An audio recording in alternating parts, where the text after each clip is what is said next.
Depression does not arrive as a visitor seeking consent. It seizes the mind as a tyrant takes a city, by stealth, then force. At first it whispers, seeming harmless, a passing sadness, a fatigue that could be cured by sleep. But in time, it installs itself as a ruler, not by persuasion but by conquest. And once enthroned, it no longer negotiates, it commands.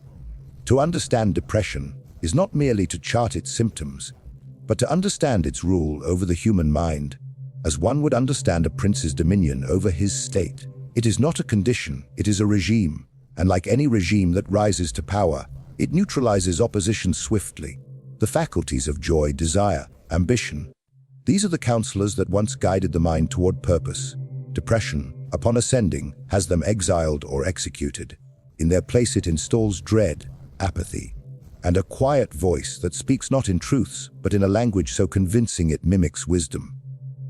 This is the true danger. Depression does not shout its orders. It suggests them with such subtlety that they seem like one's own thoughts. You are failing. You are nothing. You will never escape this. These are not commands, but they function as decrees, and the mind, now under occupation, obeys.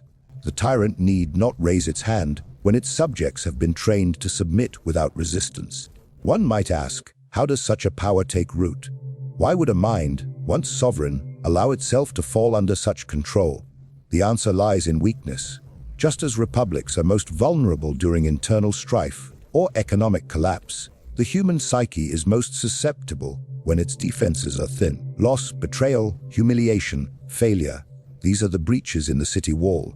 Depression sees them not as tragedy, but as opportunity. Insecurity becomes the gate left ajar through which it enters. Once inside, it is not content to occupy a corner of thought.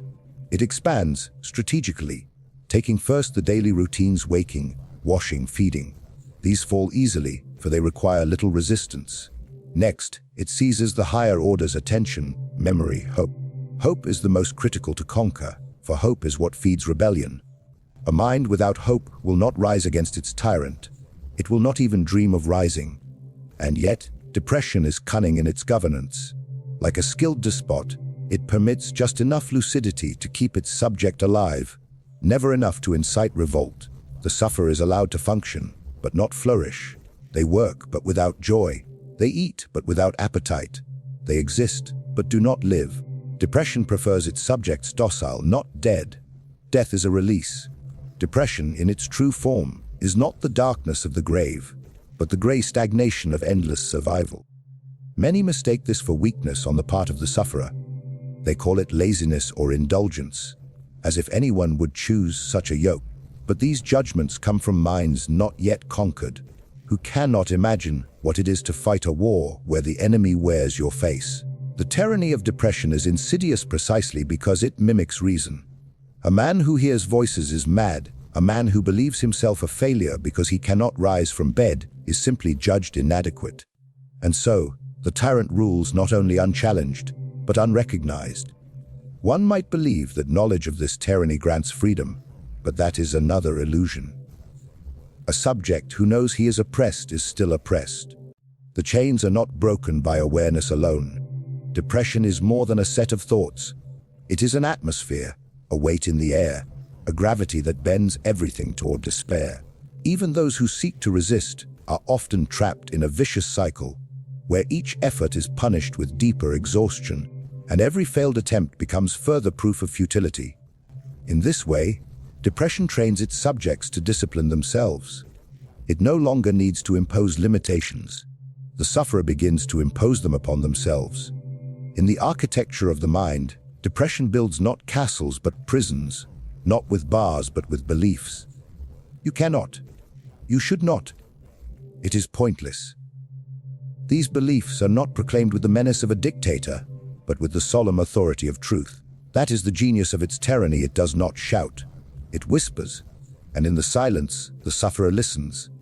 A tyrant must isolate its subject to maintain rule. Depression achieves this with ruthless efficiency. It isolates not through force but shame.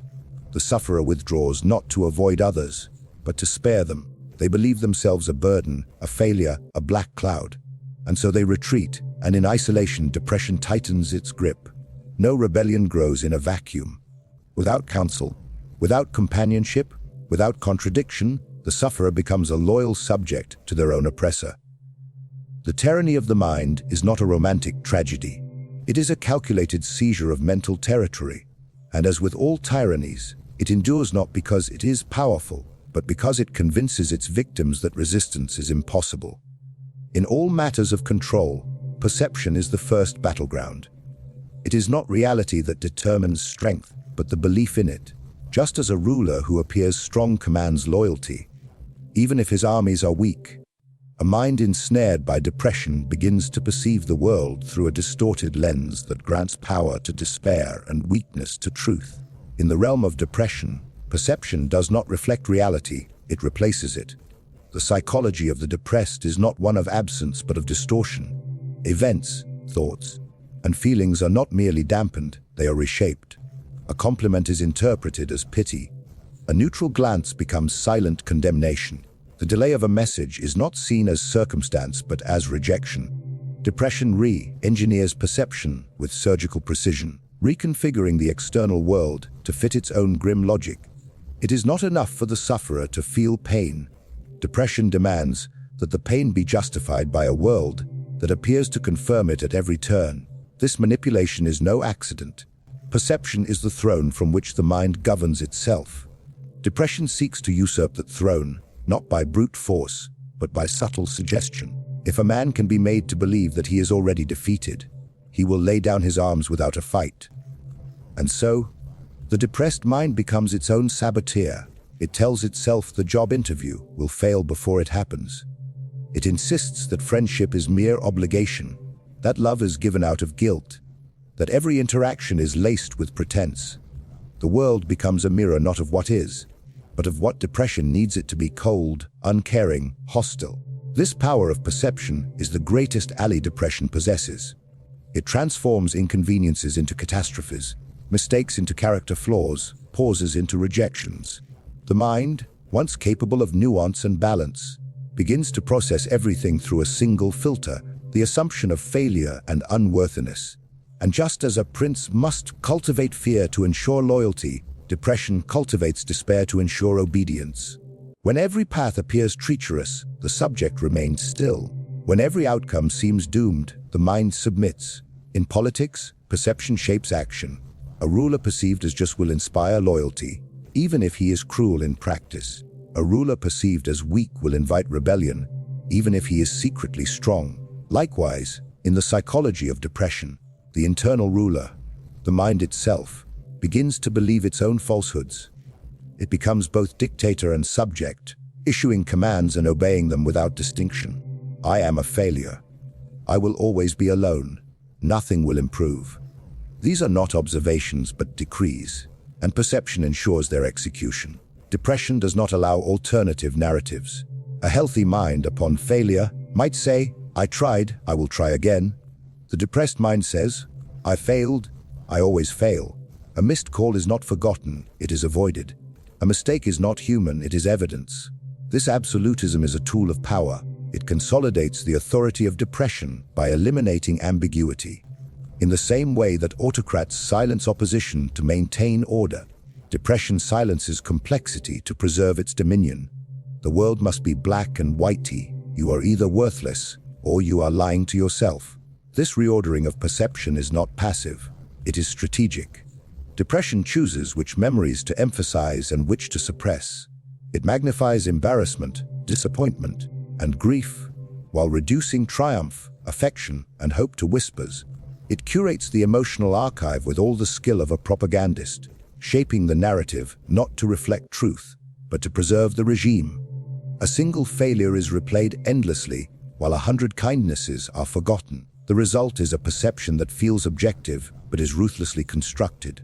Even physical perception is affected. The body feels heavier. Food loses taste.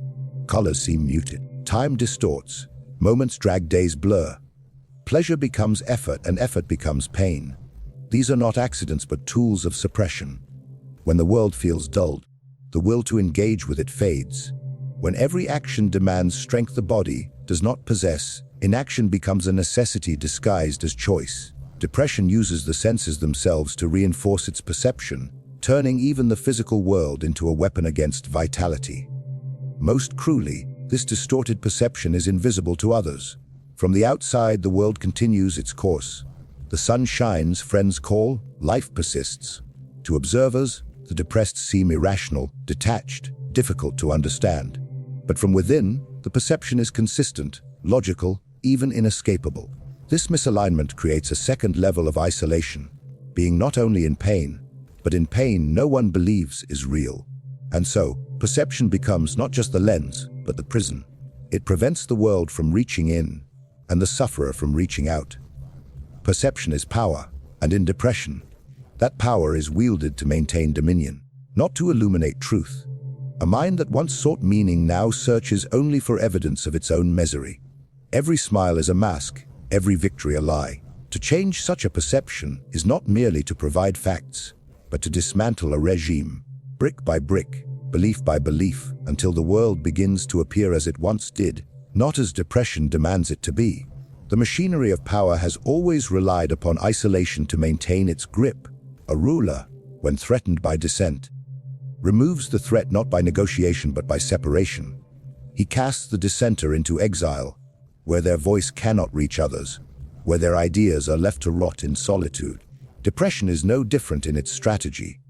It too governs by isolating its subject, not through visible chains or physical exile, but through a calculated erosion of connection, trust, and self-worth. It understands that control is not achieved through force alone, but through the careful withdrawal of all relationships that might serve as a conduit of resistance. Isolation is not simply a byproduct of depression. It is a deliberate tactic. The mind, under the rule of this quiet tyrant, begins to reinterpret relationships as threats. It casts suspicion on affection, dissects love for hidden motives, and presents friendship as obligation. They do not truly care, it says. You are a burden to them, it whispers. These are not idle thoughts, they are the instruments of division. And once the mind accepts these premises, it acts upon them. It withdraws, it cancels meetings, it declines invitations, it stops responding. And each time, the silence becomes more comfortable, more justified, more necessary for survival. Depression convinces its subject that retreat is noble, that silence is strength, and that suffering should be endured in private so as not to pollute the joy of others. This is not humility, it is self-erasure. The sufferer begins to believe their presence is harmful, that to be near others is to do them harm by mere association, and so they vanish, not suddenly, but gradually, in stages so subtle even they do not realize it. One friend is lost to distance, another to guilt, another to shame. Soon, the only voice left in the room is the voice of depression itself. In politics, isolation breaks unity. It prevents alliances, halts insurrection, and weakens any chance of rebellion. In the mind, isolation breaks resilience. It removes the external sources of contradiction that might challenge depression's authority. When a friend says, "You are loved," they are met with doubt. When a family member offers help, it is seen as pity. Depression ensures that these gestures cannot be received as intended, because doing so would destabilize its reign. Connection is dangerous to its rule, and so it must be severed. The mind under depression does not merely lose others, it forgets how to need them. The rituals of social life, conversation, laughter, mutual care, become foreign. The skills atrophy. The thought of speaking, of explaining, of being seen, becomes unbearable. Isolation transforms from a condition into a preference. It is no longer just the absence of others. It is the deliberate rejection of them. The sufferer becomes their own warden, enforcing solitude with an almost religious discipline. This transformation is not simply psychological, it becomes moral. Depression persuades its victim that reaching out is selfish, that asking for support is an act of weakness or manipulation. It teaches them that strength lies in silence, and that to confess pain is to burden others with it. These beliefs are not born from reality, but are imposed from above by a regime that seeks total control over the emotional economy of the self. By preventing the flow of empathy and reassurance, depression ensures that its version of reality, one of worthlessness and futility, goes uncontested. The consequences of this isolation are not abstract. The lack of social contact deepens the physiological symptoms of depression. The mind deprived of warmth begins to cool. The body, no longer encouraged by the affirmations of others, begins to slow. Speech becomes difficult. Eye contact painful. Even the smallest social task becomes a mountain. The longer one remains isolated, the more foreign connection becomes, and the more the idea of returning to others feels impossible. The tyrant has not only removed the people, it has destroyed the road back to them. In many cases, this isolation becomes self-perpetuating. Relationships strained by silence begin to falter. Friends, unsure of how to help, grow distant. Some disappear entirely, and thus depression can point to this as proof. See, it says, they were never truly there. This manufactured prophecy fulfills itself. The sufferer retreats because they believe they are unloved, and the world's inability to reach them confirms this belief. What began as illusion becomes, in time, reality. And reality, once walked, becomes the new foundation upon which the regime tightens its hold. The brilliance of isolation as a tool is that it requires no walls, no guards, no decree. It is enforced not externally, but internally. The sufferer locks the door from the inside and throws away the key, believing it is an act of kindness to others. And so the tyrant need not fear resistance. Alone, without witnesses, without contrast, without love, the subject forgets what freedom once felt like. They no longer dream of escape, because they no longer believe a world beyond their cell exists. To the casual observer, the depressed individual appears to act freely. They wake, they walk, they speak, and at times even smile. They make choices, it seems. They decide whether to go out or stay in, to eat or abstain, to reply or remain silent. Yet beneath this shallow performance of agency lies a truth more troubling: the will is no longer sovereign. The architecture of choice remains intact, but the machinery behind it has been seized. What appears to be volition is merely the echo of command. Depression does not remove the ability to choose. It corrupts the conditions under which choice is made, ensuring that every path, no matter how divergent, leads to the same conclusion. This illusion is central to depression's power. It allows the sufferer to believe they are responsible for their own condition, that their misery is not enforced but chosen, that their failures are not inflicted but earned. This self-incrimination is more effective than any external punishment, for it places the entire weight of suffering on the shoulders of the sufferer themselves. The mind begins to believe that it is not only broken, but complicit in its own destruction. And once a person accepts that their suffering is a result of flawed decision-making, they become ashamed to speak, ashamed to ask, ashamed to exist. The tyrant of depression tightens its grip not with iron, but with guilt. What is choice when every option is colored by despair? When waking feels futile and sleeping feels like escape? When work becomes a hollow performance and rest becomes a rehearsal for death? The depressed mind does not select between good and bad, between comfort and pain. It selects between different shades of suffering, different levels of burden. A simple decision, to attend a gathering, to call a friend, to step outside, becomes a battlefield, not of preference, but of endurance. The will is consulted, but it does not answer. It cowers, weakened, stripped of its authority. This state resembles a form of political manipulation. In a corrupted republic, elections are held not to empower the people, but to legitimize the rule of those already in control.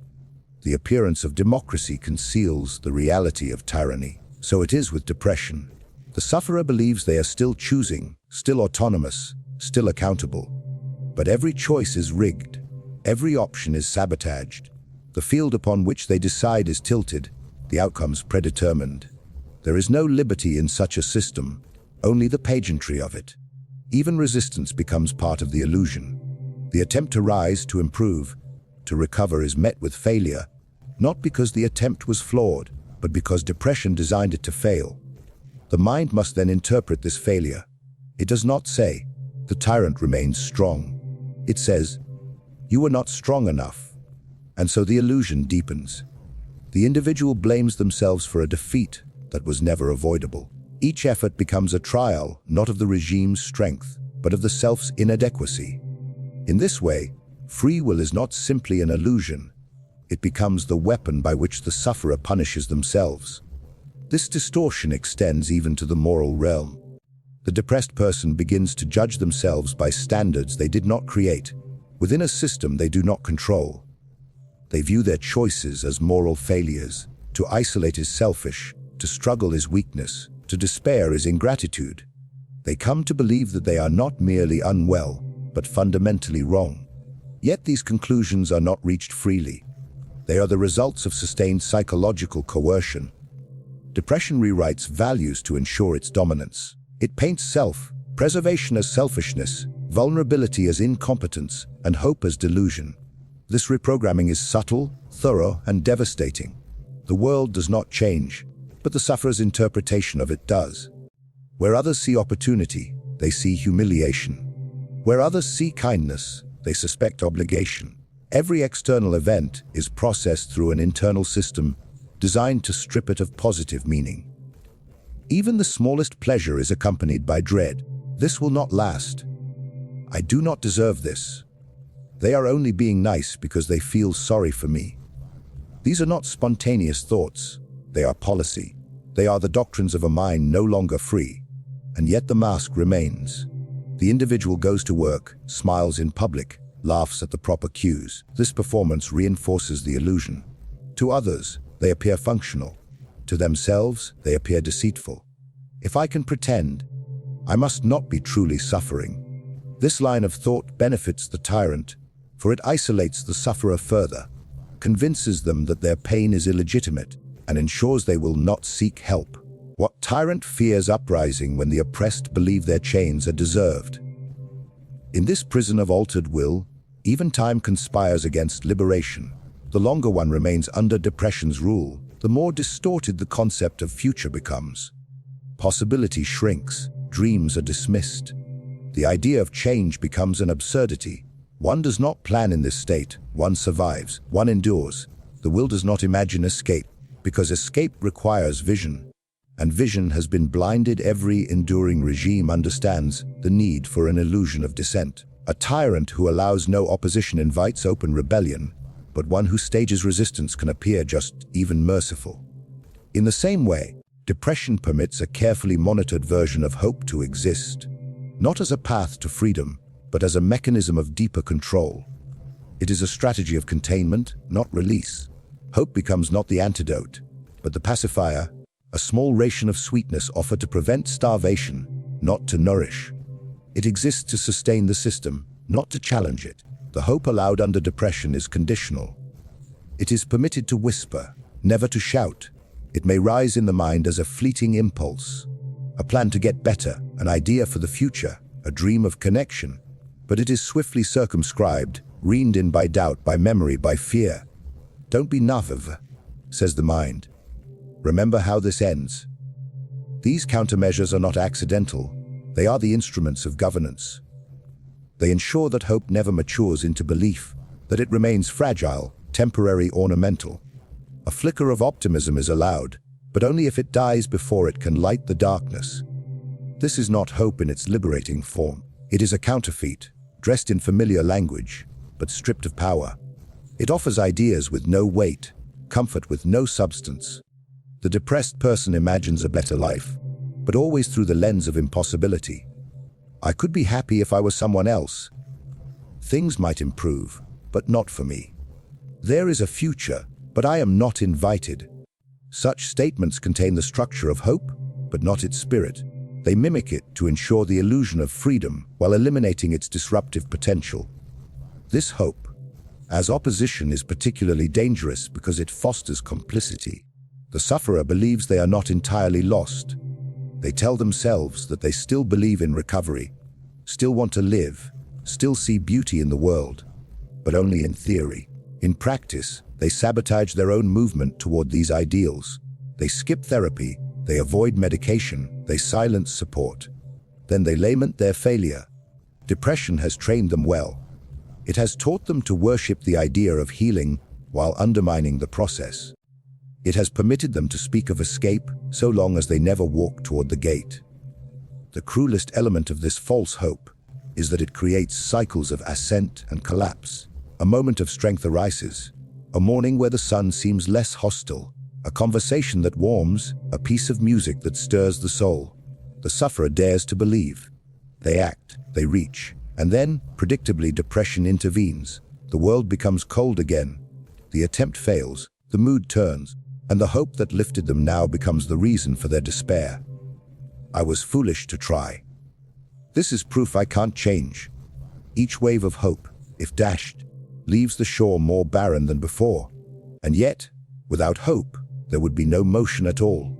Depression tolerates just enough to keep its subject moving in circles.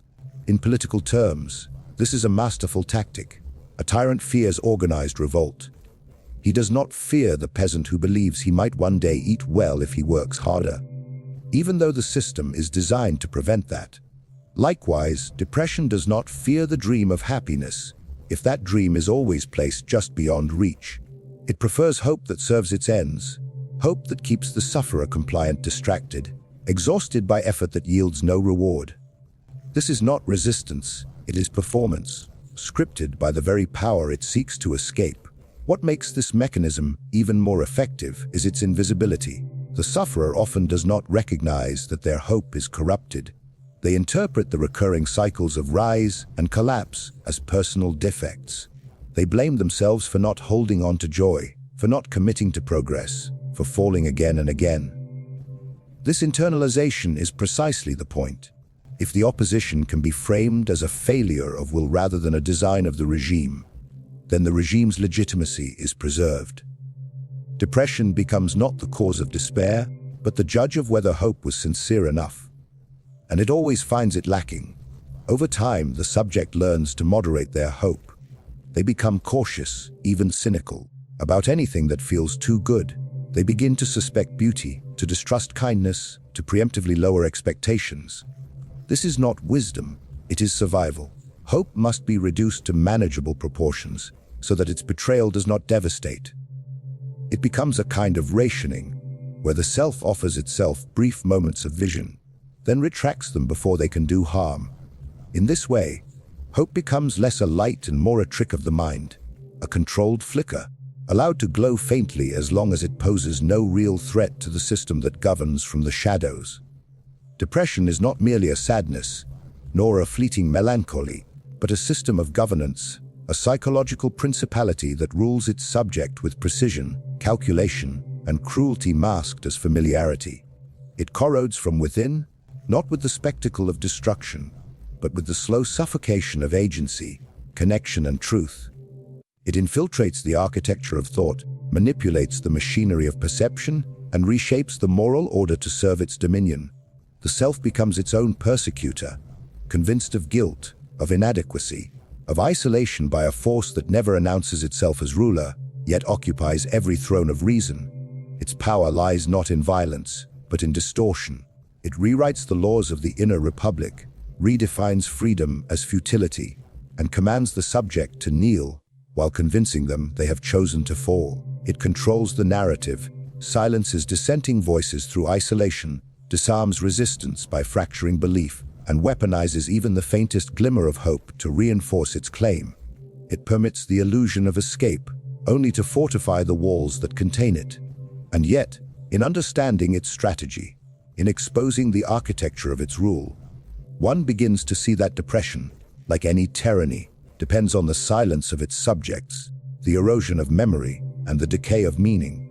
To confront it is not to feel better, but to see clearly. To name it is not to end it, but to undermine its legitimacy. No regime, no matter how total, survives once its illusions are broken, once its subjects remember the world beyond the prison, once they suspect that the voice whispering doom is not truth but doctrine. Depression thrives in the darkness of misunderstood pain. It weakens when the mechanisms of its rule are laid bare, and though it may return, as tyrants often do, it finds a different battleground when the governed are no longer blind.